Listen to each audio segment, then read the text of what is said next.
എന്നാൽ ദൈവത്തിൽ ആശ്രയിക്കുന്നവൻ വീണ്ടും ശക്തി പ്രാപിക്കും. അവൻ കഴുകന്മാരെ പോലെ ചിറകടിച്ചുയരും. അവർ ഓടിയാലും ക്ഷീണിക്കുകയില്ല, നടന്നാൽ തളരുകയുമില്ല. എന്താ വേണ്ടേ? ആശ്രയം അവനിലായിരിക്കണം. ലോകവസ്തുക്കളിലോ ലോകത്തിൻ്റെതായ താല്പര്യങ്ങളിലോ ഒന്നുമായിരിക്കരുത്. ഞാൻ പലരോടും ചോദിക്കുമ്പോൾ വീട്ടിൽ കുടുംബ പ്രാർത്ഥനയുണ്ടോ? ഇല്ല. ഞാൻ ഒറ്റയ്ക്ക് ഇരുന്ന് പ്രാർത്ഥിക്കും ചിലപ്പോൾ, ബാക്കിയുള്ളവരാരും വരിയില്ല. ഒരു അരമണിക്കൂർ സമയമെങ്കിലും അവരെ എല്ലാവരെയും നമ്മോടൊപ്പം ചേർത്ത് നിർത്താൻ നമുക്ക് ശ്രമിക്കും. എല്ലാ തിന്മകളും പകുതി കെട്ടുകളും നമ്മുടെ ഭവനത്തിൽ നിന്ന് പോകും. അരമണിക്കൂർ ഇരുന്ന്, ആരും വന്നില്ലെങ്കിൽ അരമണിക്കൂർ ഇരുന്ന് ഒരു ജപമാല ചൊല്ലി മാതാവിൻ്റെ കൂടെ കർത്താവിൻ്റെ തിരുസന്നിധിയിലൊന്ന് പ്രാർത്ഥിച്ചേ. ജപമാല നമ്മൾ ധ്യാനിക്കുമ്പോൾ നമ്മൾ എന്താ ചെയ്യുന്നത്? ദൈവിക രഹസ്യങ്ങൾ ധ്യാനിക്കുകയാണ്. ആ രഹസ്യങ്ങൾ ധ്യാനിച്ചുകൊണ്ട് നമ്മൾ എന്താ പ്രാർത്ഥിക്കുന്നത്?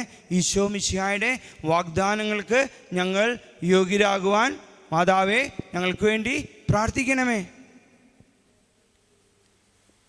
കർത്താവിൻ്റെ വാഗ്ദാനങ്ങൾ നമ്മൾ നിറവേറുവാൻ കഴുകനെ പോലെ ചിറകടിച്ചുയരുന്ന ദൈവമക്കളായി തീരുവാൻ, ദൈവ സാന്നിധ്യത്തിൻ്റെ നിറവായി തീരുവാൻ, അനുഗ്രഹങ്ങളുടെ നിറവ് ഈ ലോകത്തെ ജയിക്കുവാനായിട്ട് മറ്റുള്ളവർക്കും അനുഗ്രഹമായി മാറുവാൻ വിധത്തിൽ ദൈവസന്നിധിയിൽ ഇരിക്കുന്ന മക്കളായിരിക്കണം നമ്മൾ.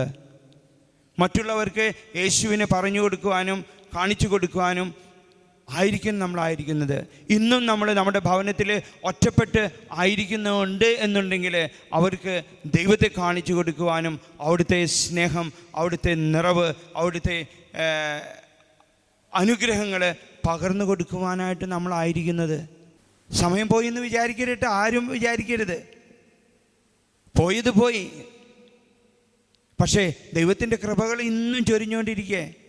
ഒരു തട്ടും മുട്ടൊക്കെ തന്നിട്ട് നമ്മൾ കർത്താവിൻ്റെ തോളിലാണ് അവനെ നമ്മൾ ഏറ്റുവെച്ചിരിക്കുന്നത്. അവിടെ നിന്ന് ഇറങ്ങിപ്പോരാൻ ശ്രമിക്കരുത് കേട്ടോ.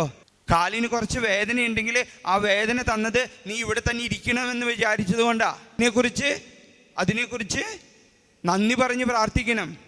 ബുദ്ധിമുട്ടുകളുണ്ട്, ഇതൊക്കെ സൗഖ്യപ്പെടും. ദൈവീക വാഗ്ദാനമാണ്. പക്ഷെ ഉറപ്പ് വരുത്തണം, ഹൃദയത്തിലും മനസ്സിലും ഞാൻ അവൻ്റെ തോളിലായിരിക്കും.